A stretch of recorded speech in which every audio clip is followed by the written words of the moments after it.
Saludos y bienvenidos, everybody, todos to the PGP podcast. Hey, everybody, welcome today on a great Sunday. Josh Tobar, principal of Memorial Pathway Academy in Garland ISD, Garland, USA. Ready to rock and roll with all of you, learning from our awesome team members that are no longer at all waiting to do their final 9 weeks exam, not waiting for star returns. They're waiting for their next IHOP meal with a discount. That's what it, but we're going to get to them. We're going to get to them in a little bit. Hey, remember that we want to thank you, everybody, for being here, whether you're watching us live or on the rebroadcast. We really value you that because you know what? One thing that is not guaranteed is time, and you're giving us some of your precious time, so we want to thank you. Along the same way, please make sure that you like and share. Right now, go down there. Right now, come on. Don't hold back. Like and share it out there for the algorithms because there's been tons of knowledge. We've had 103 today, 104 consecutive live shows.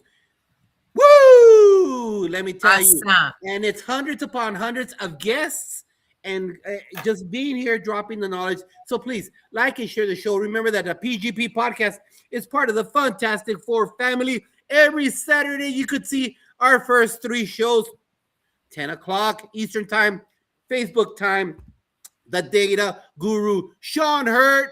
That's the cat right there. You're about to get those test results. You know that. And if they're coming back a little bit on the stinky side, that's your cat right there. Call Sean Hurt. He'll go to your city, your state. He'll take care of you. He's very reasonable in regards to making that connection with you. What about our sisters from South Carolina, Sheikah Houston and Tammy Taylor, doctors, who turn around their campus 3-letter grades, baby, in 1 year. 3. Imagínate eso. Son 3. And they did it. It's about climate and culture, establishing those norms. They have their own platform right there. So reach out to them. Bring them over to your school as you're preparing right now. You should have already been preparing for your PD the next school year. You should already be doing that. And who's going to close out Super Saturday but El Jefe, Principal Baruti Cafele, who just had 6 years, 6 años of non-stop Saturday shows. Man, I don't think I could catch up with that cat right there. 6 years of non-stop consecutive shows. So I look up to that guy, so I said, hey, he could do it, I can do it. He's the trailblazer right there, so I'm following him right there. But without further ado, I see some spiders in the air. So what's up, Moreno? What's up in H-Town? Hey, Josh. I'm doing great. I'm in Houston today. I'll be traveling tomorrow. But yes, I am here. Super excited. You know, Mother's Day is coming. I cannot wait because, and I want to make sure all the mothers out there is going to do something fun for themselves. But yes, I am 60 days away from going to Tanzania again, Josh. So I'm getting ready. I just got back from Peru. I'm going to Hawaii in a month, and then I go to Tanzania. So, you know, this is never a dull moment for me. So little work, a little play. A little work, a little play. That's what I'm doing. Ay, cómo sufro. Ay, Moreno, cómo sufres. The pain, Will Robinson, the pain. Hey, everybody, just remember one last thing I forgot to mention. If you'd like to be on the show, remember, reach out to that lady right there, or myself, because we're all going through the same battles, whether you are in Maine or you're in Florida, if you're in Alaska or Hawaii or anywhere in the 48 middle, we're all going through the same obstacles. So we need your knowledge to come on board on this platform and share that knowledge. And yeah, Moreno, let's see. Celebrations, happy belated National Principals Appreciation Day on the 1st. I try to contact as many principals as I knew. Sent you some love. Many people think they know your chair, but they don't. They don't. Everybody is the better principal, but they don't want the chair. But you, my friend, you in Nebraska, I see you. You in Iowa, South Dakota, you principal, you know about that cheerleading mom. You know about that PTA president. You know about that softball mom that doesn't want to do the fundraiser, but they want their kid to take the trip. You know about that. I know you do. Yes. And for all of those things, we salute you for everything that you do. It was also Librarian Appreciation Week. Ms. Monica Black at our campus, hey, make sure that you gave them those kudos. It was also National Cafeteria Workers Day. So, hey, if you didn't take care of them, take care of them. And this week it is Teacher Appreciation Week. Teacher appreciation. Teacher appreciation. Oh, Lord Moreno. This month really kills me in the pocket. Woo, that wallet makes me retire 2 years later. But you know what? Let's make sure, and that's my Chinchilagua moment. Chinchilagua, you know what? The good thing about our panel this week is that all of these people know what Chinchilagua is. They're all from the 915, and they know Chinchilagua. But if you're in Maine, you have no idea what the heck I just said. If you are in Idaho, right, Tim? They don't know about Chinchilagua, Tim. They don't know about that. It's a Mexican game. You line up against the wall during festive times, and you yell, Chinchilagua y arriba, boy. And then you create a human pyramid, and one goes on top, another one goes on top. Your grandma goes at the very top, and when your grandma jumps to the very top, the whole pyramid comes falling down. And then your mom comes out with a chancla, with a coat hanger, and starts beating everybody because someone got hurt. My Chinchilagua moment today is this. These are my thoughts. Teacher Appreciation Day or week should not be the week. Let me tell you who taught me that. The person that taught me that was a very powerful woman who taught me how to be an administrator. And that was Virginia Tovar. My mother was the weebie. You know who the weebie is, right? Want to know who's the weebie? Who's the weebie? We be here before you. We be here after you. Exactly. And my mom was one of those ladies that would be just talking stuff about administration. She was the one. She did her job. She did everything great. But you know what? That's not the lady you wanted. Because you know the lady in the lounge, you know what I'm talking about. That's my mama. And so she used to say a lot, those administrators, what do they know? They just come from middle school. They've never been in high school. Do you think that principal can keep me happy with one sandwich and one shirt? That's not leadership. Facts. If you're trying to make that connection and you're trying to do that or whatever your culture is, whatever the climate is on your campus, it's not a one-shot deal. It can't be 1 week. Mm-hmm. It's got to be sustained practices of what your vision is, because everyone will always look to the chair and the APs. Everyone will see if you're faking the funk or you're not faking the funk. So, hey, administrators, one sandwich, one Panera meal, one Jason Deli meal, one Chick-fil-A chicken sandwiches, whatever it is, that's not culture. That's not climate. That's not at all. And then sadly to say, I hear it on social media that people are saying, oh, this is all we get, and they only do it once per year. That's Virginia talking right there. And I make sure that I learned from my mom, back in the Jurassic period, when I used to hear that, she used to say that, and that always stayed ingrained in my brain. So whatever you do, administrator, it's got to make sure that you started at the start of the school year and don't let go. Mm-hmm. Don't let go of that practice, because then you're faking the funk and people are going to say, oh, they started striking. You know they're going to say this. Yes or no, panel. You know that people will say this. Oh, they did this once or twice, and then they just forgot.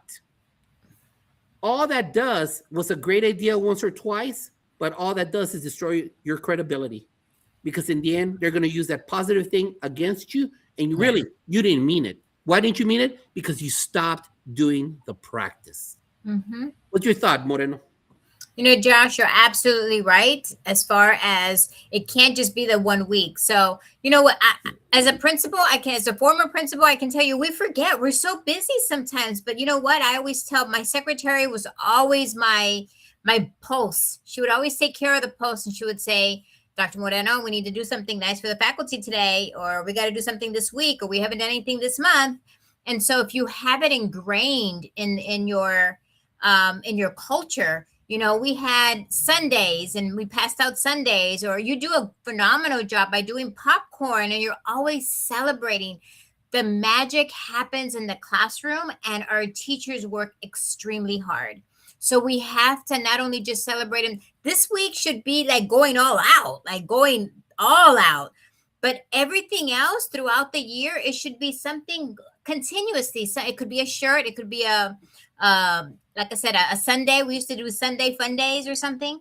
Just something fun and exciting. You want to have a positive culture. You want your teachers to come. If not, guess what? They call in sick, and then they start bashing you, and they start saying all these things, everything you just said. So you're absolutely right. I get it. There's all these different weeks as far as, cafeteria week and bus drivers and everything. And you know what? We just have to be nice to everybody. And of course, the week that they're assigned or the day that they're assigned, go all out. But everything else, we have to be able to celebrate them. A cookie sometimes goes a long way with a bus driver. It can go, just little things like that I'm always making sure that we did that for our folks, because they need to be appreciative, and we need to be more appreciative of the work that they do, because they put up with a lot. And so, yeah, I give you kudos for sharing those thoughts, Josh, because we need to make sure a lot of our new administrators may not know those things. And so I hope you guys are taking some notes. And just to close that off, and you know what? I just ask this, I throw this question out to everybody out there who sits in the chair. A lot of the stuff that I do comes out of my wallet. Yeah. Just like team members in the classroom, I know you do it out of your wallet. But I just tell myself one thing. Is there a price to my sanity? Is there a price to my health, my mental health? Mm-hmm. How much does that cost? So let's say I'm just throwing a number out there. Let's say per week you spend $40 on donuts out of your own pocket. I'm just throwing that out there. That creates a bonding unity where people sit down with you, share their thoughts with you. You eat a donut in the morning, whatever day it is, and then you bond with them. And that's what makes people go that extra mile for you. Mm-hmm. And even though if they don't want the darn donut or the sundae or the ice cream or the flour or the popcorn, you're just putting it out there to make sure that they know that you feel that value. Because you know what? Adults don't care how much you know until they know how much you care. Yeah, so you don't put it out there. If you don't put it out there and that opportunity, I can only present to you what I've gone through, and that provides me sanity, because it really reduces a lot of noise when people have access to you, as a person, and you're creating those moments when you're delivering popcorn, ice cream, donuts, whatever it is. You're creating that moment of connection with other people. Final thoughts?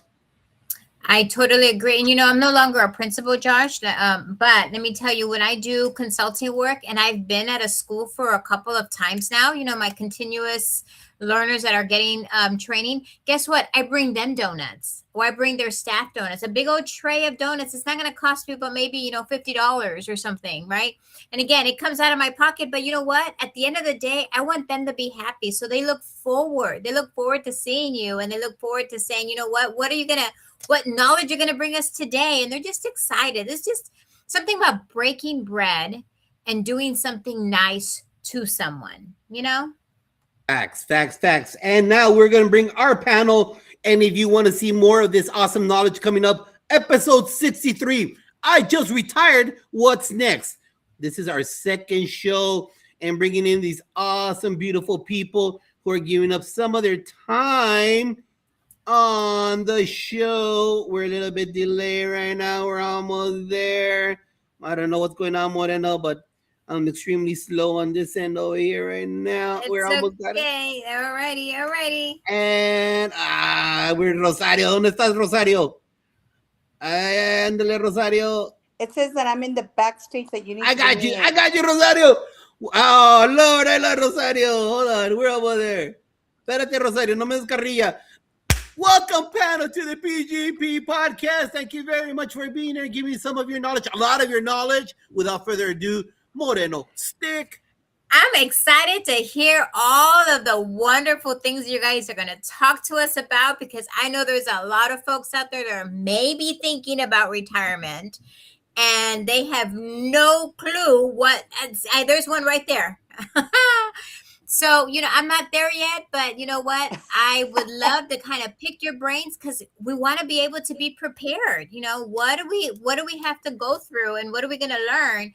But before we do that, you guys, I'm going to start off with Rosie that's right next to me right here. Rosie, I want you to take us on a quick journey, just really quick, on your career in education. What roles have you held and which one truly filled your cup? And what made it so meaningful? Well, Go ahead, Rosie.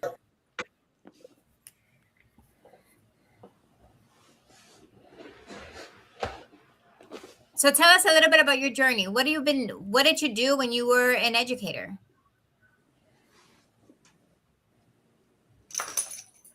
Okay, you're muted for whatever reason. Rosie, Rosie, log can you off and hear log me? back on. Let her log off and log back in, Rosie.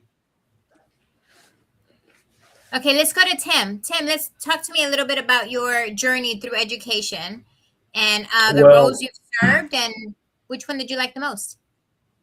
Oh, well, go. First of all, great afternoon. Happy Sunday to everyone. You know what? I pretty much have always been around education my entire life. My dad was a college professor. I have 9 older brothers and sisters, and education was always really important to them. Uh, through our time in education, we've had out of the 10 kids that we have, 9 of them have college degrees, and then the other one was a lifetime in the Navy. So it's always been part of us. For me, I grew up around the coaching aspect of it, and so for me, that was a way to help me through the hard times as refer back to my coaching. And so I was a varsity basketball coach for probably 25 of my 32 years. And, just learn to, make that a big part of what I do. And so that's why I, stayed in the profession as long as I did. Awesome. Awesome. We're going to hear a little bit more about some of your journey and some of the things that you've done throughout your time. So awesome. Let's go to Jeffrey. Jeffrey, talk to us a little bit about your experience, your career in education, and what roles you served and which one filled your cup every day. Okay, so I was 21 years in education. I taught a business and also coached varsity girls and varsity boys, track and field and cross country. I met a lot of super coaches, teachers, administrators. It was really special. I couldn't believe it. But my cup of tea was when I was at Texas Tech and I was able to teach there and coach there. Nice. Nice. Awesome. Awesome. So that was your favorite. Right. Awesome. Awesome. Well, thank you, Jeffrey. Appreciate it. Gloria, talk to us a little bit about your journey, ma'am. Okay, so I was in education 30 years. 15 of them were in the classroom as an English teacher, both in the middle school and the high school. Then I was an assistant principal 5 years and a principal 10 years. Wow. In the high schools. My last 4 were probably a return almost to the beginning because I worked in a credit recovery high school for students who had not graduated. They were 18 to about 22 for the most part. Mm-hmm. And really, these were the students who had struggled and who had fallen through the cracks. So making a difference there was basically going back to why I had gotten into education. Oh, that is so sweet. Thank you so much for sharing. And that's hard. Those are the toughest kids, but man, most rewarding, I bet. They were. Awesome. Let's see. Let's try this again. Well, let's try this again. Rosie, can you talk this time? Let's see. Rosie, can you hear me? There, can you hear me? Yes.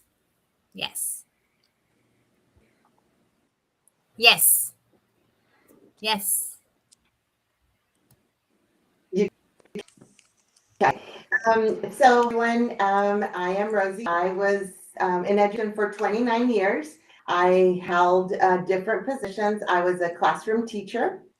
After that, I became an instructional officer in Socorro ISD, and then I did that for a couple of years. And we have a pre grant where I became the grant coordinator. After that, I became an assistant principal, did that for a couple of years as well. And then my final was as a elementary school principal. And so I enjoyed each of my journeys, but the most was I was a pre-K grant coordinator. And the reason for that, I love being a principal. I love just the whole experience. The pre-K grant was the entire district. So I was reaching multiple schools, making a difference there. So it was very fun to turn those classrooms around to where students start their education journey. I loved that position out of all, just because of the major impact that I had on the entire district. The impact.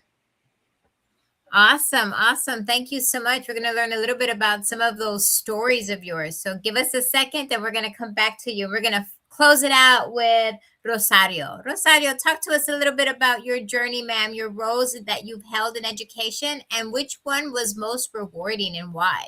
All right. I hope that you can hear me. Can you all hear me? Yes, we can. Okay. Yes. Well, I was in education for 33 years, and part of that time I taught physical education, then I taught English at middle school and high school, and then I was a district gifted and talented coordinator, which later became advanced academics, for 8 years.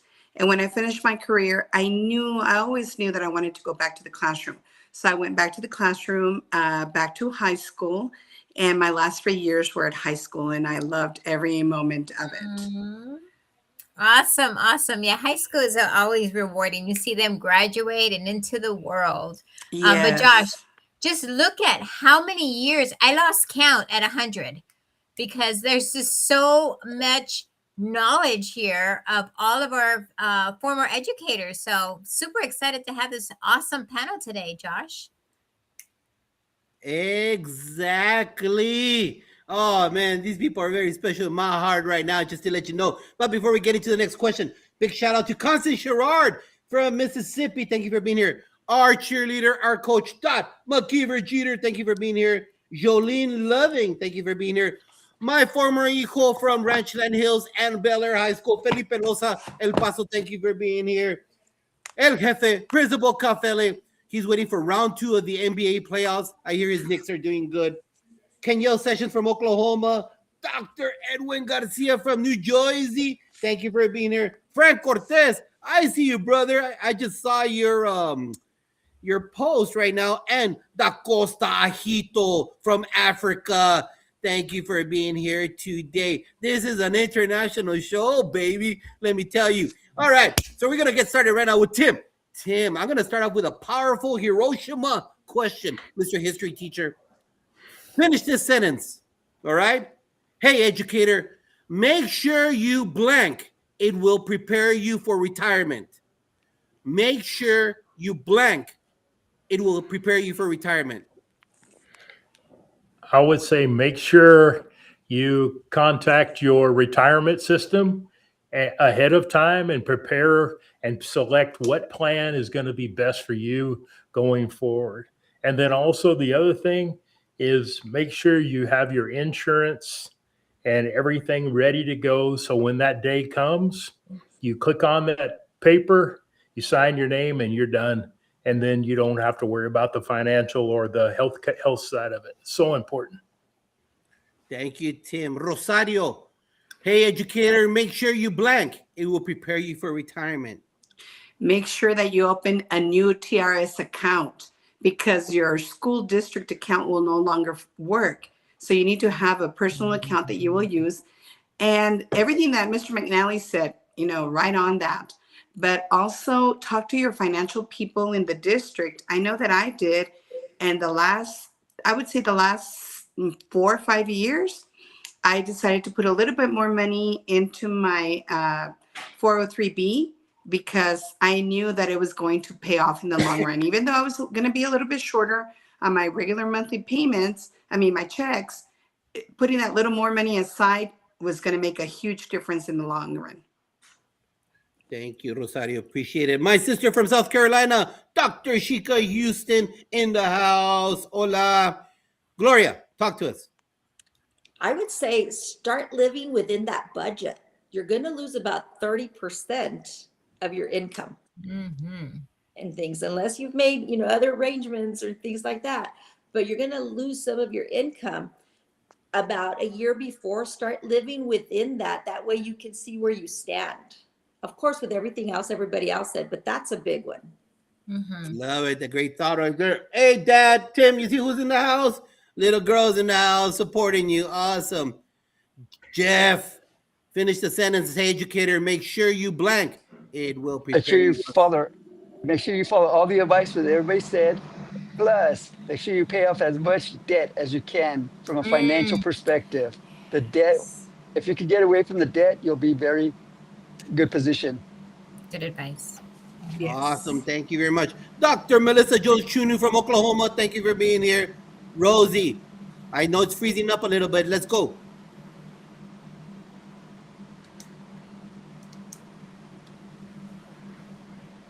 Rosie?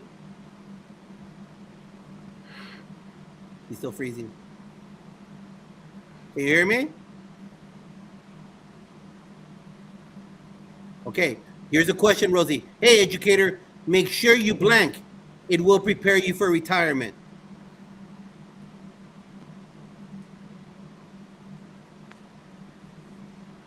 Okay. Yes. Did you hear There's the a delay question? in my computer. I do apologize.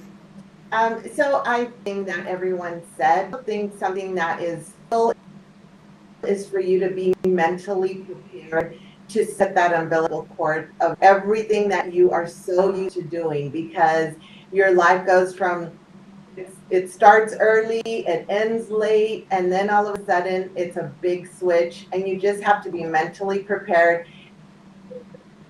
Because leaders that go back because they weren't ready, and they say, I don't know what to do with myself. So I think that's critical. What everyone said is important.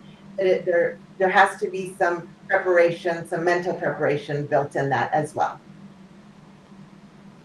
Appreciate the thoughts. Hey, make sure you're writing this down. Like and share the show. If you have not done it right now, hey, right now, do it. Press that button right now. Like and share the show. Stick, Moreno. Awesome. Thank you so much, you guys. Those are great advice, because I know people that are in the trenches now and they're thinking about retirement. So this is awesome. Let's go back to, I'm going to start off with Jeffrey. We're going to start off with you. So let's look back. What are we're going to say 2 moments, because we have years and years and years of memories. But let's just talk about 2 moments or aspects of your career that brought you joy.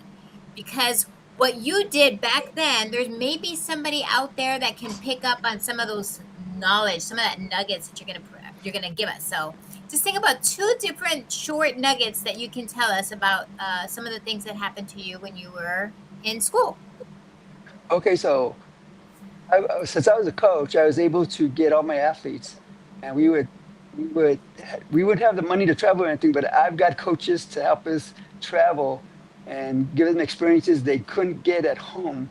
And we would travel to Colorado, to Arizona, throughout Texas. And once they start traveling and they start believing in themselves, the second thing is they start getting scholarships, full ride scholarships, and mainly to Texas Tech, because that's where I let them. But yeah, that's the 2 main things: experiences Awesome. and going to college. Awesome. Thank you so much. How about you, Rosie? I'm going to try and go to you next. I'm sure you can hear the delay already. So just tell us really quickly, just 2 things, 2 moments that you can share with us regarding that brought you joy.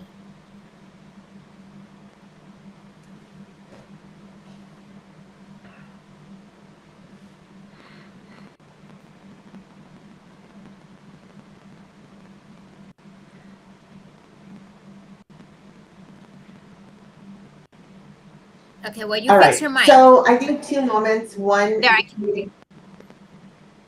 yes. I can hear you. So Yes. two things that come to mind. Okay. Two things that come to mind is one specifically with a student, and I had a student. His home life was not very strong, and so I knew him. And so I would appoint to go to his house after work before heading home and just checking in on him. That little boy just, changed forever. Like, so appreciative. He was greater at the time, and I made the time to go see him. Another time was a teacher having a lot of difficulty with classroom management. I made time to go. I asked her if she could stay after school one day, and her and I worked on her classroom.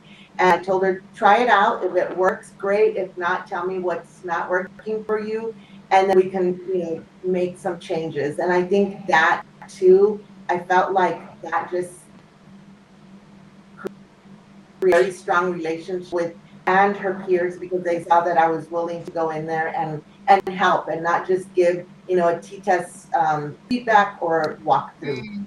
And I think those are moments that I carry with me, because I saw what it did for the school itself, both with the students and the teachers. The impact. Awesome. Awesome. Thank you so much. How about you, Rosario? Can you talk about just two little moments that really kind of you can remember about those things till today? One of them was I taught ESL for a long time. And, when I taught middle school, we used to have school dances. And the kids that were coming from, most of them from Mexico, they wouldn't go to the dances because they said, they do too many line dances and we don't know line dances. So we pushed the desks aside. This is when I was already teaching English. And we learned different line dances, Cotton Eye Joe and Four Corners and Slap Leather. They have a lot more now, but back then those were the few. And sure enough, the next dance, I was like, you're all going and you're all going to dance. And sure enough, they did, and they had a wonderful time. Another thing that brought great joy was once I went back to teaching in the classroom, like I said, towards the end of my career, with Mr. Tovar, we used to do home visits to kids who had perfect attendance and who had made honor roll. And, some of these kids lived in the poorest conditions, but they were just overjoyed to see us come to their home, whatever it might have been, a trailer that was falling apart, and some of them had huge mansions. But just seeing the smile on their faces when we showed up, and we gave them a certificate, and they just were so happy that we took the time to go and visit them at their homes. Awesome. Awesome. Guys, did you hear that? She did home visits for good kids, not just the bad ones. The good kids. So that's awesome, Rosario. That's awesome. I hope people out there are listening on some really cool strategies to do, because it's not always about the bad kids. It's about visiting the good kids too. So awesome. Thank you so much, Rosario. Gloria, how about you? Just two awesome moments that you can think of that you can still remember about those stories today. It's so hard to pick, but here's one. I had a young man who would come over from Mexico to come to school, and to cross and be on time because school started at 7. He would cross at 4:00 in the morning, park his car in our parking lot, nap, and be ready to go at 7:00. And so every morning I would greet him. And when he graduated, a year later, he came back from the university and brought me his report card and said, I wanted you to know that you have made such an impact. Just you waiting at the door and the teachers. So I was so proud of him. Awesome. Awesome. You got another one? Yes, I do have another one. When I was a teacher, actually, and I've never forgotten this young man. I taught 8th grade language arts, and he had never passed our TOS or TAKS at the time. And he passed one of them, and he was so proud. He said, I never thought I was going to be able to do that. He's like, you're going to push me forward. And so that pride in himself just started that little spark. And it was so wonderful. I love it. Sometimes that's all it takes, right? Just that sense of that they can do it, right? That sense of joy, that sense of accomplishment. Awesome. Thank you so much for sharing your story. And last but not least, Tim, tell us a story. Tell us two moments of your career that brought you joy.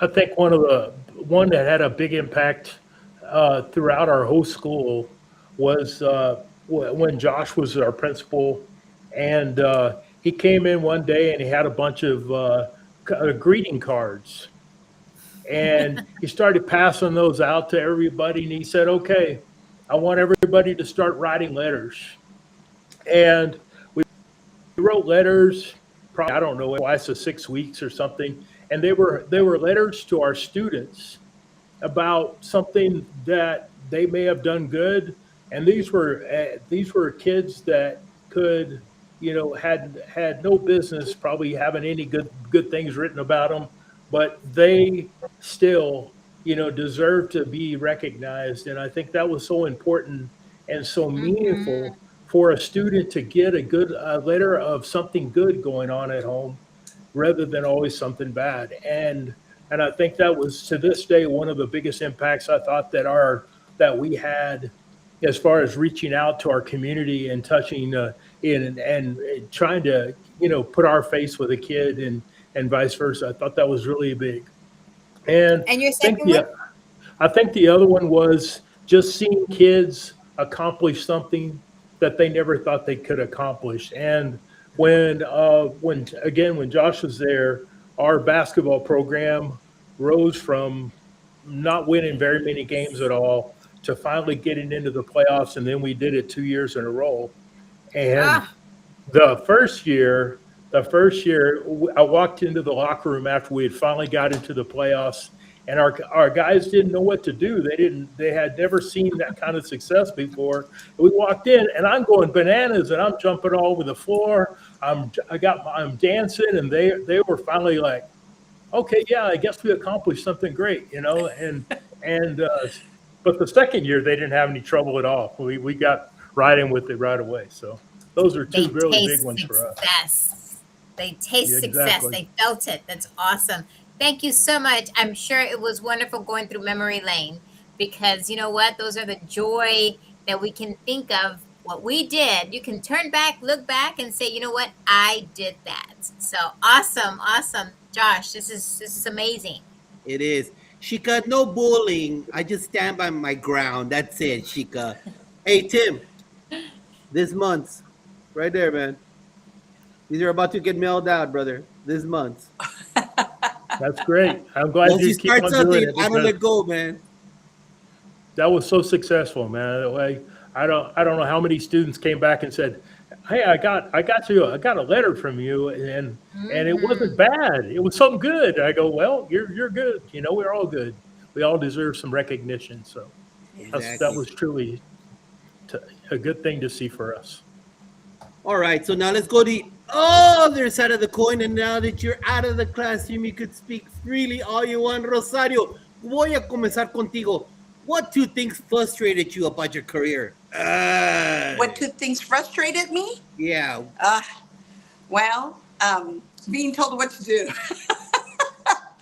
by the district service office people, Once I was back in the classroom and I had seen both sides of it, it's like, you've got to be in the classroom to know what's going on. And, these great plans that some of the administration at the district service center would come up with really were not going to function with our students. But we knew as teachers, Mr. McNally, Coach Barros, we knew our kids and we knew how to motivate them. We knew what was going to work for them. And trying to follow, what the district was trying to make us do was just not, that was very frustrating. And I don't know, I can't think of another one, because usually that was it. Lesson plans. Oh, I hated doing lesson plans. but they were good, to guide us and to keep us on task. But yes, I even told one principal one time, one of my supervisors said, I just hate doing lesson plans. She goes, just give me an outline. Just give me an outline and we'll be okay. So, she was very willing to work with me. But, I think those two things.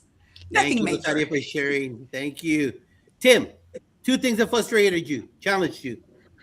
Well, I think the first one was one of the biggest ones. I think was always having to turn in attendance at 10:30 or 10:15 every day. And I used to have this principal that I recall somebody very close to might be in this on this podcast today that would bring me down to his office and talk to me about my lack of turning my attendance in on time. And so after one write-up, I finally got the hint that I needed to turn it in on time. But I felt like that was a big distraction because I might be right in the middle of teaching and have to stop and then do that and then try to get the kids back again. And I always thought it was a big, I shouldn't have to do that. And then a lot of times, I'll be honest, I just plain forgot. So I was probably warranted in getting a slap on the wrist. And Josh was really good about it because he clearly could have laid down on me, but he didn't.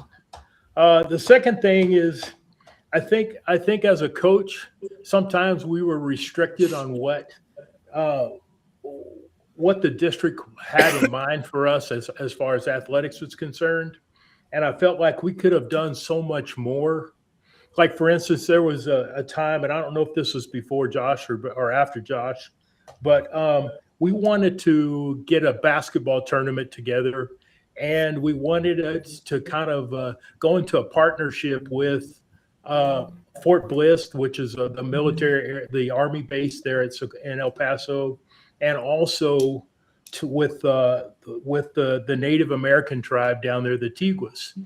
And we wanted to get a basketball tournament, and basically to honor the Army, the people in the military during Christmas time, and we were going to do it during Christmas, and bring in all the schools from our city and play a big wide tournament. And we were going to host it at Socorro and at the Tiguas, and then maybe have the championship games at the Army base.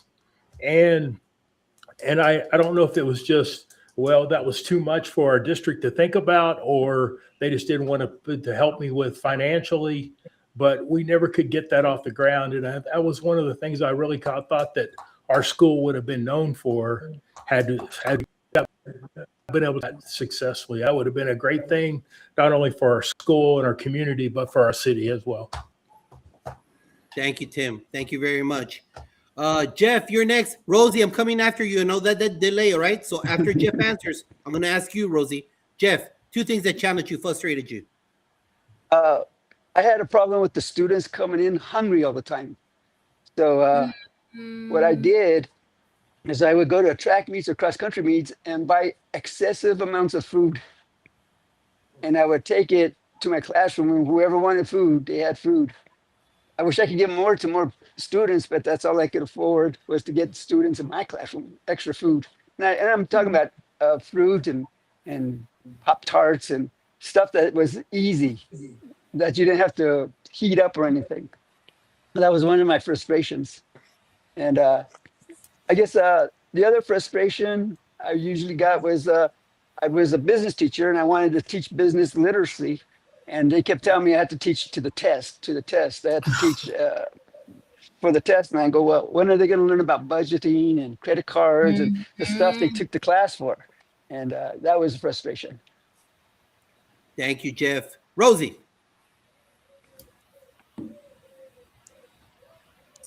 I think 2 things that come to mind is, as a principal, lack of money that we had to, or the limitations that we had to move money around. It had to stay in under this account or this. And when you're looking at the big goal, you sort of want to be able to manage your money the way your school needs it. And so that was really frustrating for me. And I also think, like, when the district would change or push through a new initiative, we were just getting the hang of the previous initiative, and that was frustrating because I had to put the face to the change. And so you want to be positive, you roll things out, so you've got this poker face saying this is a great change, when deep inside you're like, why are we changing this? I hated that. I learned to have the best poker face in the world because my job really required me to. But I think that was probably the most frustrating part of it, of my job. They don't know the conversations we have, right, Rosie? They don't. But we gotta smile and do it.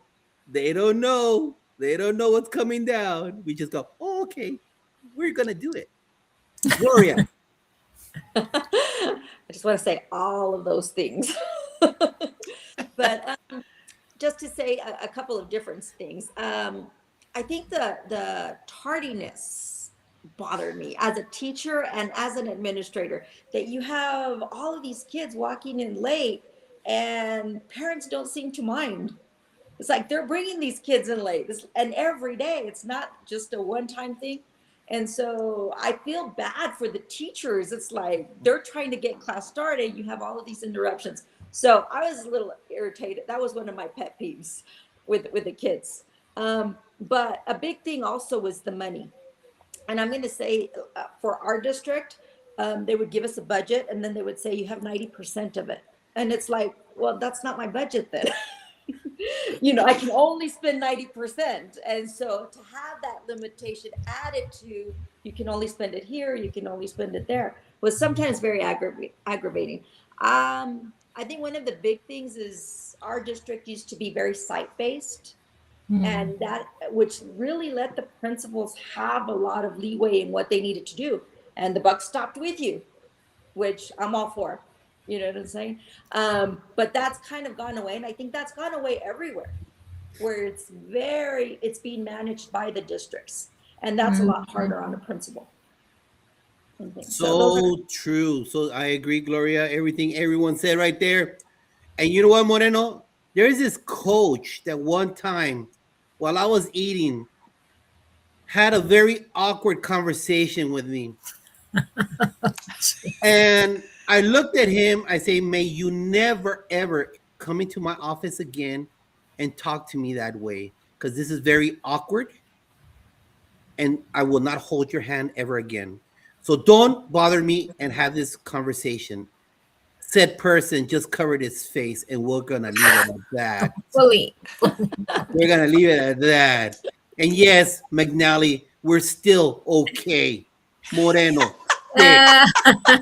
Well, so see, the gloves are coming off, Tim. So we're gonna do it. Okay, when I give you the question, you're gonna go at it. Okay, so You know, I helped guys, you out with a lot of problems. before I go to the next question, Rosie, it's going to be your question. I'm going to start off with you. Okay, so let me just kind of tell people real quickly, like and share the show. Do it right now. Do it right now before we get any further into this podcast, because I want other people to hear about all your amazing stories. So please like and share. Go to the YouTube, subscribe to the channel. Go to the YouTube channel, because that's another place where you can actually like and share the show, and then share the channel with your network, your PLN. So please, please, please do so before you forget. Rosie, this is your question. I want you to tell me just what are two lessons you've learned that you wish you can go back and tell your first year teacher self.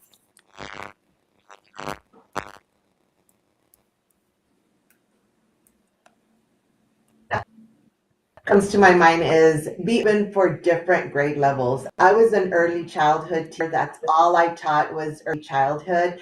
I didn't go beyond teaching first grade. And so when I stepped into different roles, it was like, oh man, I missed out on, teaching other grade levels. And I think that would have helped me personally to understand what a start grade teacher goes through, or just the different grade levels that I didn't teach myself. So if I can go back, I'd be open to teach different grade levels and not to early childhood, where my passion is. And then the second, to just embrace where they're at, as far as back then we didn't have a lot of technology. Instruction was very different to what it is now. And I think we just need to be aware that our kids nowadays, their attention span is not like, like us in this panel. And so we need to go with the flow and grow with the kids and be able to meet their needs differently and be okay with that. Because I think, I was in the classroom when they were still, they weren't so caught up on phones and all, but I think I would tell myself like, hey, grow with the kids and know what they're into so that you can be part of that, and teach with, the way they learn. Awesome. Yeah, there's a whole new vocabulary with this new alpha generation that we are not very familiar with, especially Gen X people like me. I was like, what are they talking about? So I get it. So kind of go with the flow and kind of learn what they're learning as well. So awesome.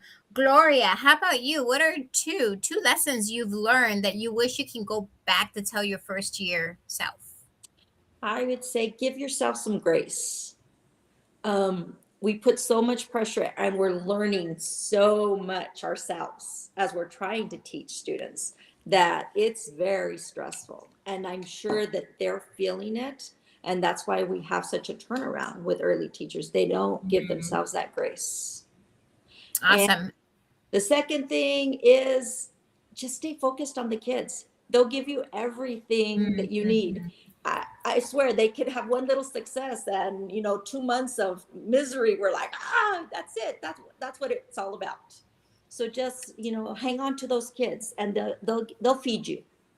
Awesome. Thank you. Good advice. What about you, Tim? What are two lessons that you've learned that you can tell your first year teacher self? I think it's you teach the students that you get in your class at the level that they are and try to bring them up as much as you can. And it may not be what the district wants, but that also, once you get inside that classroom, that's your classroom. And you try to meet those standards the best that you can and try to get your students to those standards. But at the same time, you got to also in some ways be realistic and say, okay, they're at this point and I need to get them there, but how am I going to do that? And there's got to be steps that you have to attain to do that. And I think the second thing is, as a new teacher, be ready to be more than just a teacher in your classroom. You got to, not only for your students, but also for your colleagues, you got to be open to listening to them, and being there for them as well as your students. And, I feel like I almost put a sign on my door one time, the doctor's in, because of people would come and talk to me about all kinds of things and trying to understand what we were doing.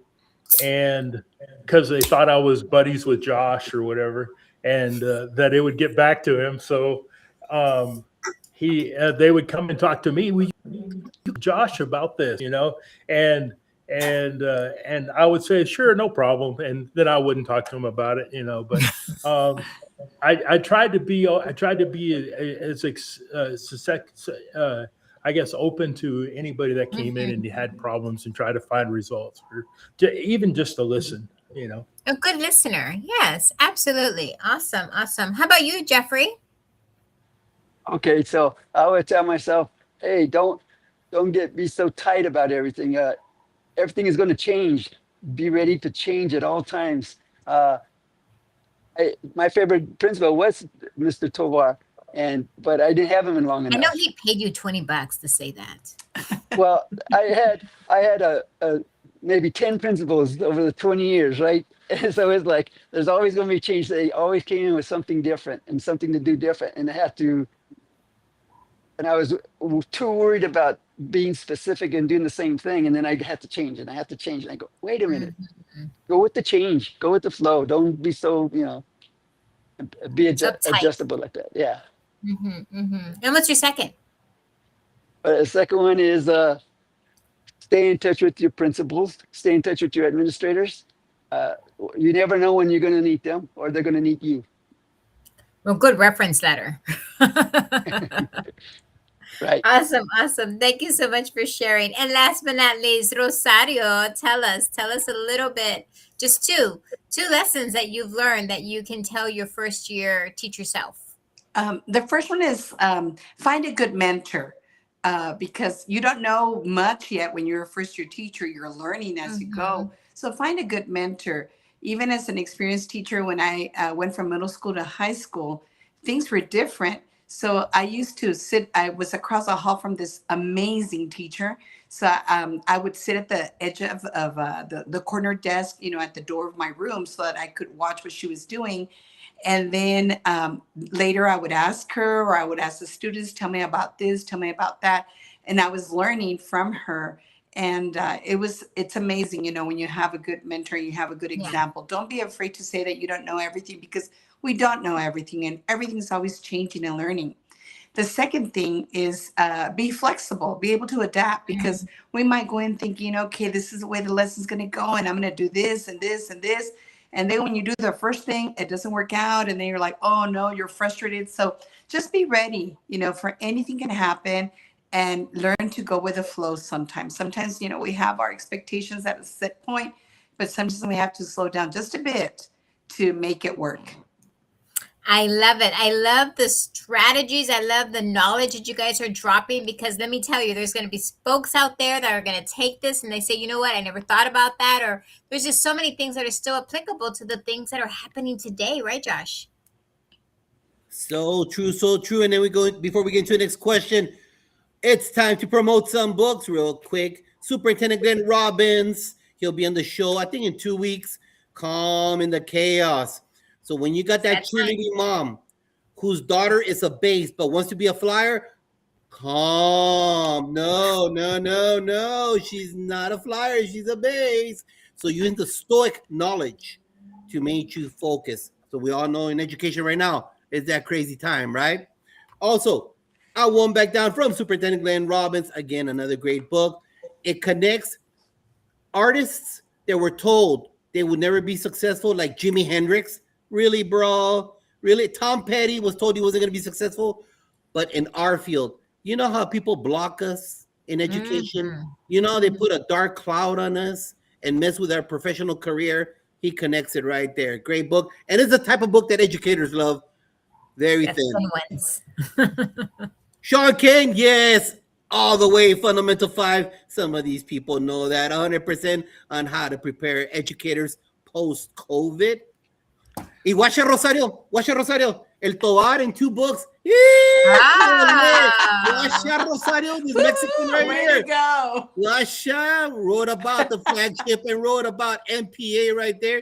This book, 23 stories by 23 educators, and yours truly, chapter 23, and 15 principals from across the United States. Yours truly in one of those right there, telling the stories of the flagship and MPA Jaguars. So now, getting back into the question, Rosie, you're next, okay? Rosie, you're next. Gloria, I know you're still connected with educators, and I know it's post-COVID, and we know there's still that learning gap. Trust me, I'm telling you, there's still that learning gap. What advice would you give current educators in the system, Gloria? I would tell them, find your why. Honestly, if you know what your motivation is and why you're in education, or why you're an administrator, why you're a teacher, and you stay focused on that you're not going to lose your path. There's so much noise out there, whether it's parents, whether it's teachers, whether it's administrators, whoever it is, someone's always pulling at you. But if you understand why you're there and what you're doing, you're going to be okay. You won't lose your way. Beautiful. Thank you for sharing that. Rosie. I'll add to what she just said. Gloria, you said it beautifully. I think that when you and your team know what you're working towards, because every year, I mean, student success is always our top priority. But we know when we analyze like what our campus is doing or not doing, and we say, you know what, let's focus on this year on top of student performance, and you come back together and regroup and know, you know what, remember, we're doing this, and yes, we're getting pulled in every direction, but let's, stay on track on what we want to do. Then that just, you'll see it throughout the campus. And I think that like it really is about your team and staying focused, because there can be a lot of things that you have to take care of, but you almost have to narrow it down to see what is going to make, or what's going to give you more for your money. And you've got to stay true to that. So I agree with that too. Beautiful, Rosie. Love it. Love it. Jeff, talk to us. That's the question again. What advice would you give current educators right now in the classroom, battling these cell phones, battling 6'7", your Riz, all that stuff? Okay, so what I applied with cell phones is I made it part of my program. I said, okay, we're going to use cell phones, and there's going to be with an itinerary on it. And when you're going to bring it out, I want to see your itinerary that we're doing for class today. And so I would, instead of taking it, because it just got out of hand, I used it with the class. So what advice would you give current educators right now? If there's a person right now in the classroom, what advice would you give them? Just overall, not about a specific item. Just like everybody says, adjust to the students. Learn your students. Learn what they are like and who they are like, because they're all different. Each classroom is different. You know, you might have all girls in one classroom, all boys, or you know, it's just different. So you have to adjust to each classroom, and you have to learn. And that's what teaches you to be a better teacher, is by adjusting. Beautiful, beautiful. And you know what? He mentioned it earlier, and for everyone to see it forever on YouTube, that cat right there, this guy right below, kept providing Socorro High School with nonstop scholarships for his long distance runners, cross country. Every time, hey, Mr. Tovar, this guy's going to Texas Tech. Oh, this guy's going here. Nonstop feeding these kids, not only with a love for the sport, but to the next level. Jeff, thank you very much publicly. Great job. You were doing that why concept 100% because you let them go to the next level. Thank you, brother. God bless you for that. Rosario. Advice to a new teacher and no, anybody right now in the classroom, right now, anybody. Well, you know, have that passion for your job and believe in the students. Believe that they can be successful, because so many of them, especially by the time they get to high school, they have been told that they're not going to be successful and start to believe it. So turn that around. Let them know that, yes, they can do it, that they will be able to be successful, because once they believe in that, in that they know that you believe in them, they're going to be successful and they're going to do their best.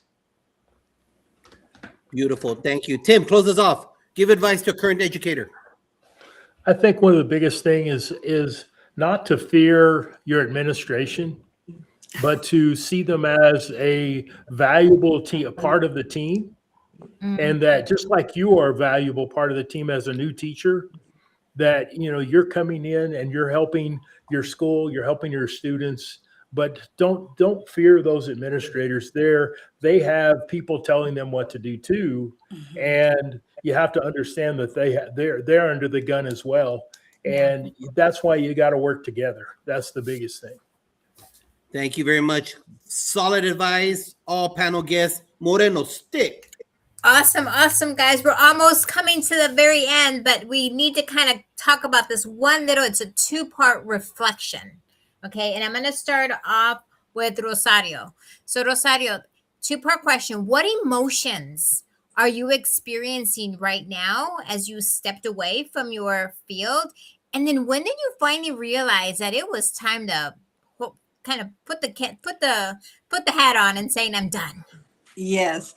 Well, I'm happy, you know, because I think I served the field for a long time, and I thought, you know, by the time, you know, I gave it all that I had, as much as I had, and it was never, you know, half, whatever. It was always 100% and then some. So I feel happy about what I was able to achieve. And how did I know it was time? I can't even pinpoint it. But, you know, I walked into the classroom and then I looked around and I thought, yeah, it's time. I'm tired. It's time to move on. And that was it. And even though I knew that I was going to stick around still, you know, finish out what I was doing, I knew already that, okay, this is it for me. I've done everything I can do. And now it's someone else's turn to take over.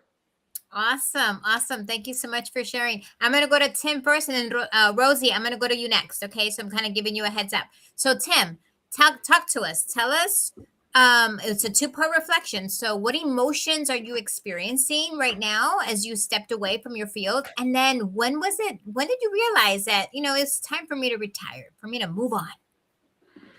I think I have a happy emotion from retiring.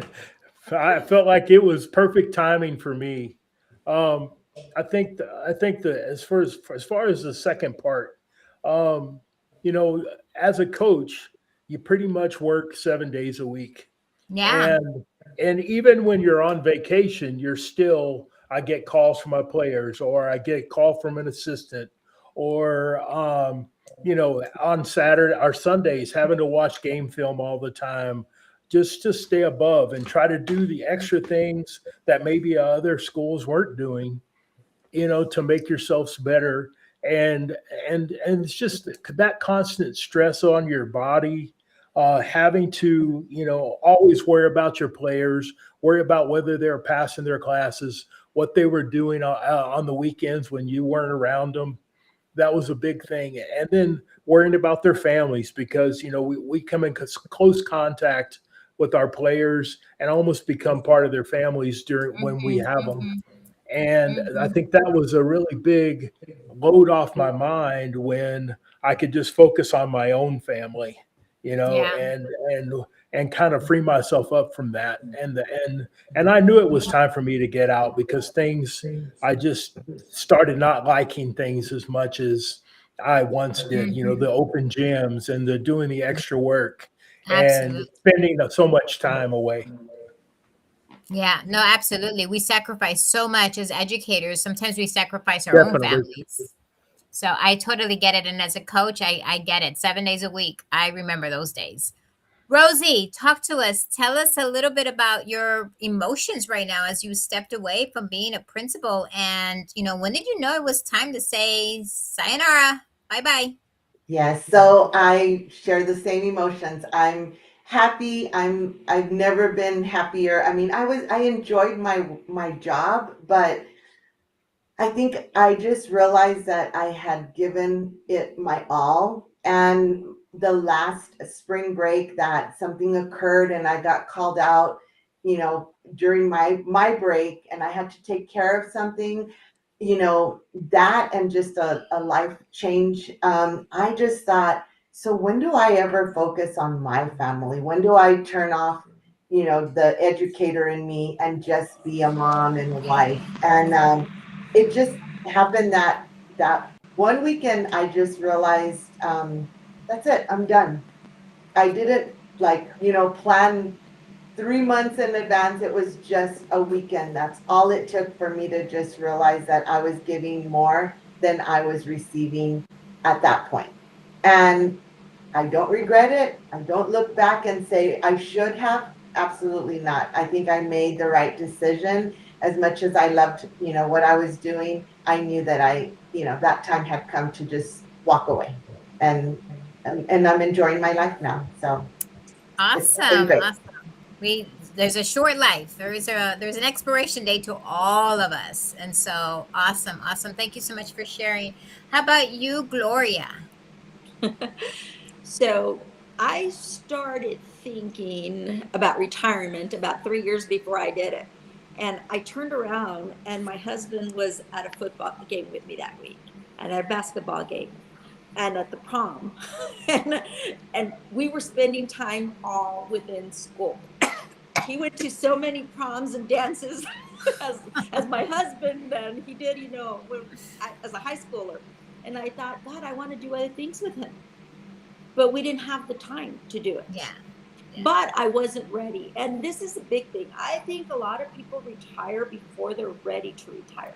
And for me, what I was like, I'm going to retire and I'm not going to come back and work. I'm not going to come back and substitute. I'm not going to come back and do all of those things. If I still have it within me, then work. And so that's what took me. And that final year, I was like, okay, I'm ready. And I loved my final year because I knew it was my final one. And I was going to do everything that I wanted to do and enjoy it. And right now, I'm happy, I'm content, I'm relaxed. The pain I used to have right here is gone. I was like, where did that go? So We all have that pain. We all had it. right? It's the stress right here that you feel it day in and day out. It's gone like out of nowhere. And so it was a beautiful career. I loved it. I loved the kids, but it was time. It was time for me to have something different. Awesome, awesome. Thank you. And I remember that pain. Oh, I remember that. It's about this time of year that you still get that pain because those scores haven't arrived yet. Oh, talk about the pressure. Jeffrey, finish us off, son. Finish us off. Okay, so I was a cross country coach, so I coached through the fall season. Track coach, I coached through the spring season, and then in the summer I would coach all my kids to get them ready for cross country. So it was a year-round coaching, right? So COVID hit, and they told me I could not coach in the summer. They said that you can't be with the kids. That's it. You be on your own. And so I told the kids, you guys have to train on your own. You can't use me anymore. So I was free that summer to train on my own, to visit my kids around the country. And I thought, hey, I like that a whole lot better. I like this. Right? And then when I came back to coaching and teaching, I had 3 kids who were, and they can only come after school, and they wouldn't even run. They were out of shape. I had no students. I had nothing. I go, I can't do anything like this. I can't do this. So that's what got me to retire. So once I retired, I haven't stopped visiting my kids. I haven't stopped running and racing and traveling and doing all the stuff I wanted to. I'm always busy. I'm always happy. I don't have a place. I don't live in El Paso, but I visit El Paso a lot. I visit all these cities. I don't have a home that I could call my home. My home is my kids wherever they're at. So I'm pretty happy with that. That's awesome. Thank you so much, you guys, for sharing your wonderful memories and just your emotions of retiring. Josh, this is awesome. We're almost to the end, sir. Almost to the end, and we're gonna start off with you, Rosie. So we're gonna bridge this question right now. To the best of your recollection, how were your last 2 weeks on the job? And what are your brand new hobbies? What's your brand new schedule? How were your last 2 weeks on the job? And now, how do you fill up that time? What do you do? What are your hobbies? What are you doing now that you're retired? So I think my lab was wrapping up sort of my data and information of the school for the new principal. I was gathering stuff so that when I left there, everything was in a folder. I just put notes, just everything that that you can walk into a class, a school and learn about. It was also cleaning up my office, like after hours, we stayed late, trying to get rid of things that I knew somebody else was not going to want around. It was just walking the school, almost like saying my goodbyes by myself alone after school and just walking, just to sort of wrap it up in here. Because when I made the announcement, it was like, okay, this is it. But I needed closure for myself before I walked away. And it was just a me time, just doing that. Just getting that ready. And then now I am working, not in education. I am an onboarder for a staffing firm. I love my job. I work from home. I clock in and I clock out. I don't have to worry about anybody other than my own work. I do my job and I'm done. I enjoy it. I'm just waiting for my husband to retire. And so it keeps me busy. I think my hobbies are, now I enjoy my garden. I enjoy my home so much more because when I'm off, I'm totally off. I don't have to worry about T-tests or walkthroughs or anything. It's just, I'm done. And I love it. Thank you for sharing. Thank you. Jeff, last 2 weeks, what are you doing now besides traveling the world? Muted. Okay, I was a coach and I couldn't take any days off. I was always on the job. Yeah. So my last few weeks at school, I was written up 3 times by the principal, and I was in her office, and she goes, "I'm writing you up because you took 10 days off." and then I would avoid her. And then she'd catch me in the hallway. "Come with me, Coach Burrows. I'm writing you up again. This is the second time. You took 10 days off." And then I go, "I have 56 days left. I got to take them or I'm going to lose them." And she starts laughing. She goes, "But there's not 56 days left in the school." I go, "I know, but I'm going to take them." And she just laughed. There's nothing she could do. I took them. There was no students in classrooms. There was no athletes or anything. So I took the days off, right? And so now all I do is I train, I race, I visit my family, and I do whatever I want. I'm just living I'm living life as much as I can before I can't, right? Mm-hmm. And if you can imagine this, I haven't missed a day of running and racing for 47 years. So Wow. I take it, I have discipline. That's not motivation, but discipline. Nice. And he's one of the top runners in the country. He's one of the top for his age group. He's one of the top number one. What were you ranked again? The national champion in the steeplechase. So there you go. Cuidado. Quítate que ahí vengo. I love it, Jeff. Gloria. Well, one of the things I wanted to do was travel. So 1 year, I've been retired 3 years. 1 year, I spent 1 month in Germany. Oh. Never would have been able to do before. 1 year, I spent 1 year in Italy and traveled the Mediterranean for not a year, for a month, sorry. And then the rest of the time, I'm home with family. I have 3 new grandbabies that I help, that I get to enjoy and kind of relive my kids' lives through them and everything that we miss while we're at school and taking care of the other kids. And so now I get to see the grandbabies grow up and spend time with them and take care of them. And other than that, I do what I do when I want to do it. How were your last 2 weeks? My last 2 weeks were bittersweet. Of course, you're saying goodbye and you're doing all of that stuff, but added to me is we closed the school I was at. So that school got combined with another school.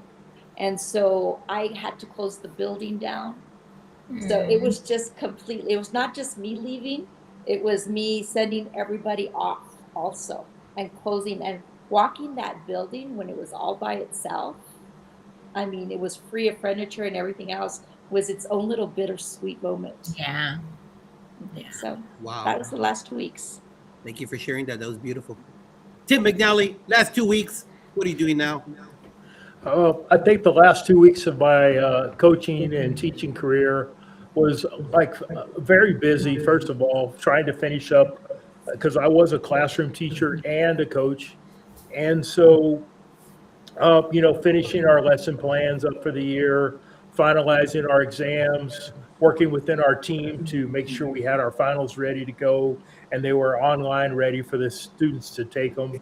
And then finalizing our grades and turning all our grades in was a big thing, trying to get all that done. And then I think what I'm doing, I think the last week we had a faculty meeting. That was really great for me because my principal honored me, brought me up, gave me a nice plaque because I was retiring in front of the whole faculty and read it off, and then allowed me to speak as well. And I thought that was really a great send-off for me to start my retirement with.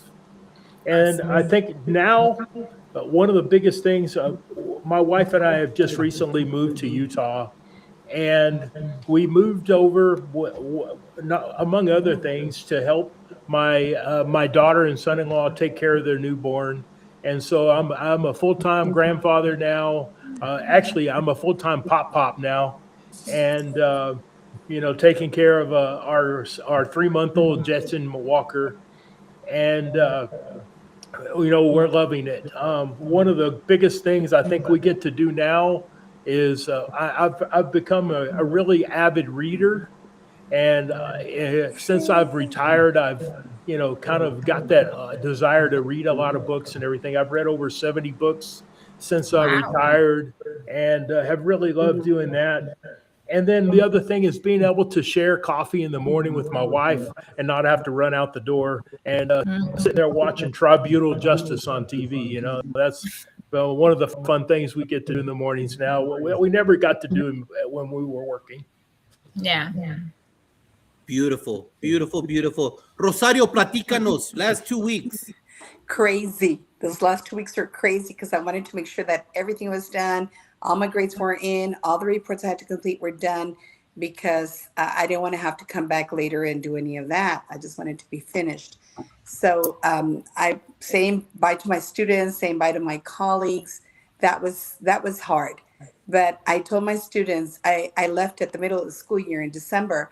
So at the end of the semester, I said, but everything you've done, everything we've been practicing, you guys are ready to go for whatever comes up next. So, I knew that my students were prepared. What's changed now, I get up earlier than I ever did before when I was teaching because I know, right? I hate getting up early, but now I get up early because I take my granddaughters to school and I pick them up. We take turns, me and the other grandparents, because our children work, of course, and they have crazy schedules. So we do that, and I love every moment. I'm Nana. That's who I am now. And I pick them up, and it's like, Nana, I want ice cream, but don't tell mommy. And it's like, yes, we'll go get rainbow ice cream for you, and we'll have it. I love it. Love all the time that I can spend with my children now, with my grandchildren as well. Qué bonito, gracias, Moreno Stick. Last question. Yay. We're going to start off with Gloria. Gloria, this is going to be your question. Rosario, you're going to be next after her. Okay. So you're going to speak directly to a teacher. And I want you to finish this sentence. It's a fill in the blank. Real quickly. Hey, teacher, for the next 2 months to close out the year, you need to Enjoy teaching. Enjoy the students. enjoy the students, enjoy teaching. Awesome. Rosie, finish the sentence. Hey, teacher, for the next 2 months to close out the year, you need to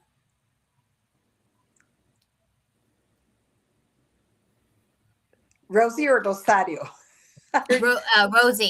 Rosie. Can you? Did you hear the sentence? You cut off. Okay, so hey, teacher, for the next 2 months to close out the year, you need to. For a teacher, is that what you said? Yes. Okay. Celebrate all the accomplishments and also whatever hurdles you jumped, celebrate them and learn from those and move on, because every year is a new year, new beginning for you and a new group of students. Awesome. Thank you. Rosario, how about you? For the next 2 months, enjoy every moment and celebrate these kids, just like Rosie said, and have fun. Just enjoy the time that you have with them, because next year they're going to face new challenges and face new achievements. Awesome. Thank you so much. Jeffrey, how about you? Finish the sentence. Okay, so for the last 2 months, make sure you have no more paperwork to do. It's all complete. That way you can do all the stuff everybody's talking about. Awesome. Thank you. Tim, close us out, sir. I think just doing something in your classroom with your students that you might not have been able to do during the year, maybe some interactive stuff, maybe some posters, some, some projects or something that, that they were interested in throughout the year. Maybe go back and reinvent that or reteach that in another way so that they could get a little bit more enjoyment out of the learning. Awesome. Thank you so much, you guys. And it's time for the Échale Ganas. Josh? All right, it's our lightning round panel. Rápido las respuestas, quick answers right now. If my big fat cheeks get close, you're taking too long. So let's make sure we answer that. PGP podcast is for ganas. You know what? Hispanics, we're not a monolith. We're not. But there is one word that connects us all. Ganas. Puertorriqueño, cubano, boliviano, todos usamos una palabra. We all use one word. Ganas. Our food is different. Our tones are different. Our speed is different. Everything's different about us. But one word is a monolith, which is ganas. So quiero que le echen ganas a esas respuestas. Rosie, you're going to be the last one, okay? So get ready for this one, all right? So here we go. Tim McNally, give advice to a new principal. Yes, sure. Make sure teachers and students are being supported by your administration and that they're visible in the halls, at their activities, at their games. I had a principal that used to videotape me with his phone and record his phone and put them out on podcasts and other things throughout the year. But he used to sit right behind my bench during games and do that to me. Lightning. I knew I'd get you. I knew I'd get you. Stop it. Stop it right now. We're going to have a conversation. Read a note, an email, and text from a parent, a colleague, a student that inspired you with their words. This came from one of my colleagues. His name was Sean O'Neill, great softball coach there at Socorro High School. He put it in. We were doing words of affirmation one day, and he said, Mac Daddy, that's what he used to call me, Mac Daddy. I truly appreciate our friendship. It is rare that you have a friend to razz. In other words, you would make fun of me all the time, cheer for, and also lean on at the same time. I truly appreciate that. And also one that appreciates coffee as much as I do. That was his note to me one day. And I really appreciated that. What must you do the last 2 months before you retire? I think make sure you have contacted your retirement system, got that all figured out, what program you're going to select and what's going to be best for you and your family is going forward in that. And then also just making sure your insurance is in order and they're ready to kind of switch all that over to the retirement system and program. That's going to be the biggest thing for me. What's your favorite book? I don't really have a favorite book. I do enjoy reading now. Like I said, I like mysteries, detective crime novels. Since I have been retired, like I said, I've been reading over 70 books. Lightning round, McNally. Lightning round. What is your vacation spot that you want to visit? I want to go to Florence, Italy, and the Greek Isles. What's your favorite action movie? Raiders of the Lost Ark, Top Gun.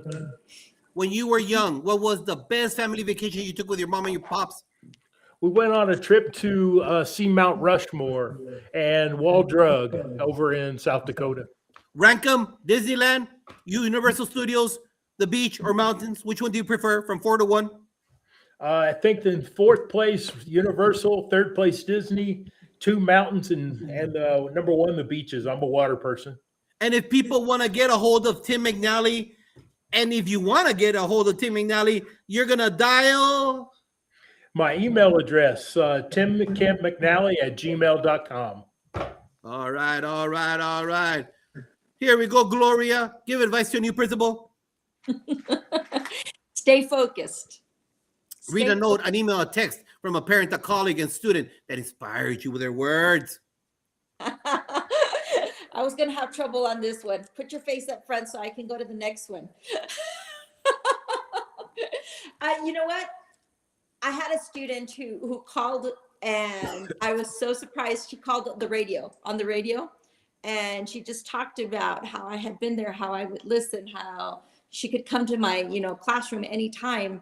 And it taught me a lot. What must you do the last 2 months before you retire? Start living within your retirement budget. What's your favorite book? Probably Of Mice and Men. What is your favorite vacation spot that you want to visit and you know you will? Ireland. What is your favorite action movie? Missing in Action with Chuck Norris. When you were young, what was the best family vacation you took with your mom and your dad? Went to Mazatlan, and it was my first time ever seeing the beach. It's pretty good. Rank them from 4 to 1. Disneyland, Universal Studios, beach, mountains that you want to visit. Universal Beach being 4, Disneyland being 3, Beach 2, and Mountains 1. And how can people go and pick that brain of yours with 33 years of experience? You can email me at gspencer2414@gmail.com. Love it. Jeff, here we go. You know about going quick. Give advice to a new principal. Before implementing anything new, find out if it's already been done, the principal before you or two principals before you. Read a note, an email, a text from a parent, a colleague, a student that inspired you with their words. I was in Albuquerque for the national championships, and a couple of students came up to me from college, and they say, "We know you. You're Coach Barrows, and we've been following you." And they were ex-runners. What must you do the last 2 months before you retire? Do your paperwork. Make sure it's done. What is your favorite book? Live and act like Leonardo da Vinci. What is the vacation spot you want to visit? And you know you will. Any place my children will be living. What is your favorite action movie? Live free or die hard. When you were young, what was the best family vacation you took with your mom and dad? My dad died when I was 10 years old, and my mom didn't have enough money to take us on vacation, so there was no vacation. All right. Rank places you want to visit from 4 to 1. Disneyland, Universal Studios, beach, mountains. Beach 4, Studio 3, Disneyland 2, the mountains 1. And how can people get a hold of this guy that takes all these kids to college? Facebook, Jeff Barrows. All right. Rosario Rojas. Vámonos para ti, amiga. Give advice to a new principal. When you get to the school for the first time and for the first couple of months, observe and then make changes once you've observed. Read a note, an email, a text from a parent, a colleague, a student that inspired you with their words. I have a former student who sent me a birthday wish, and one of the things she says is that, words cannot measure the great teacher, the mentor, the friend, and the wonderful woman that you are. I admire you, and I wish you many blessings on your birthday. Eso. What must you do the last 2 months before you retire? Get all that paperwork done. It does take time, and you're on hold forever. So make sure that you create those email accounts, that you talk to the HR people and to the TRS people. What is your favorite book? Carry Me Like Water by Benjamin Ali Designs. What is your favorite vacation spot that you want to visit and you know you will? Oh, Iceland. I want to go see the Northern Lights. What is your favorite action movie? John Wick. When you were young. All of them. Agreed. My best vacation, every time we visited my grandparents in Chihuahua. That was the best time because it was just not my parents. It was my entire extended family. Rank places you want to visit from 4 to 1. Disneyland, Universal Studios, beach, or the mountains? In that order, pretty much. Disneyland, Universal, mountains, and beach. How can people get a hold of you, ma'am? On Facebook, Rosario Rojas, or on my email account, rrojas06@live.com. Eso. ¿Estás lista, Rosie? This is going to be a long lightning round here. Are you ready? I see her blinking, so what? All right, Rosie, I'm going to ask you the question. Here it goes. Give advice to a new principal.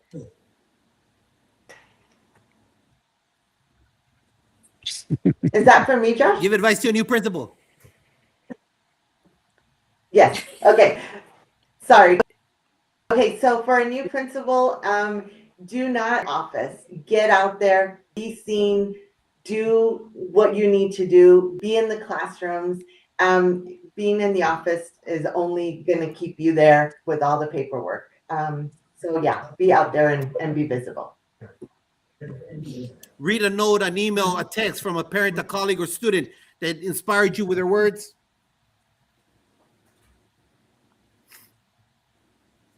I have a teacher that every year reaches out to me for Bosses Day and Principal Day.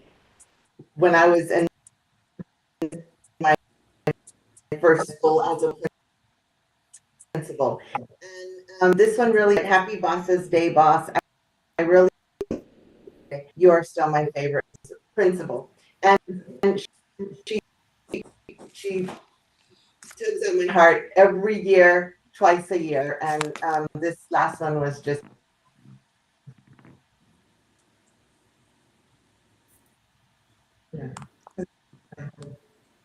What must you do the last 2 months before you retire?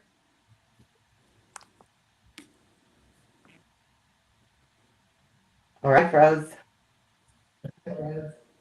Keep going.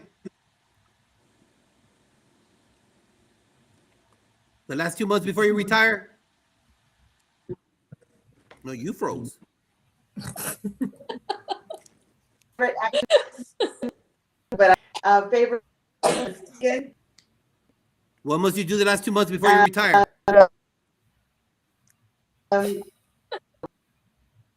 Sorry. What's your favorite book? What's your favorite book? Josh, I'm sorry. I might be speaking over you. Okay, there we go. I think the book that had an impact me was What Great Principles, that I highlighted the heck out of it. So it's still my favorite book. What's your vacation spot that you want to visit?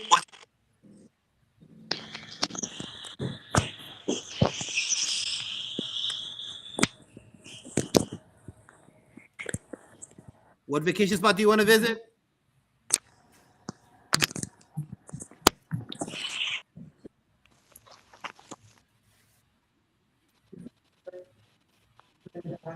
I know. It's all right. We know we love you. And how can people get a hold of you?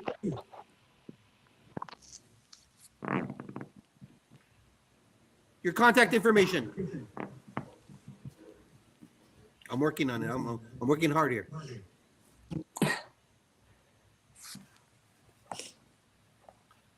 It's all right, Rosie. I love you. Thank you for being here. Everybody, panel, thank you. We know we got those glitches out there.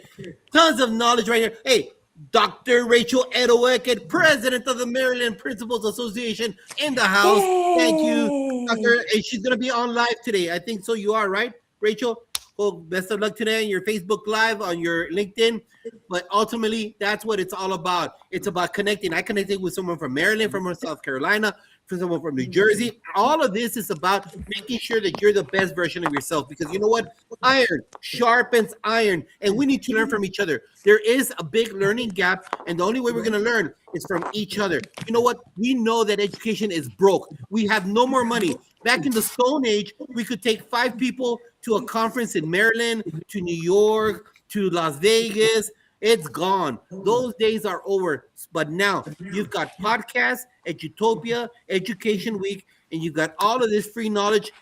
You're not alone. You choose to be alone. So it's very important that you reach out to different podcasts, different blogs, different things that are out there to make sure that your craft becomes an elite class of delivery of instruction. Elite. And it's all there for you for free, just like this panel right now. They're preparing you for retirement. They're preparing you for the job right now that you're doing, because you know what? You have the best job out there. You're in the best profession, the profession that creates all the other professions, education, and you're creating the future leaders of this awesome country. So we want to thank you for doing that. Make sure that you like and share the show. Like and share it. Go to our YouTube channel, like it and share it, because you know what? Iron sharpens iron. So thank you very much. Panel, say good night, panel. Good night. Bye. And don't ever forget to watch next week El Día de las Madres. Yeah, we're gonna go live again. Y vamos a hacer tamales, Rosario. Vamos a el puro chisme. We're gonna be talking about stuff that people normally don't talk about, because we don't fake the funk here at the PGP Podcast. Things that make you go, So join us next week. And whoever interacts the most will get one of our brand new caps. You see brand new cap right there, PGP. So if you interact a lot next week, I'll be shipping that cap to your house in whatever state. Thank you very much. Join us next week. Mother's Day, Día de las Madres, PGP Podcast, Fantastic Four. We need you. Let's learn from each other. Good night. Good night.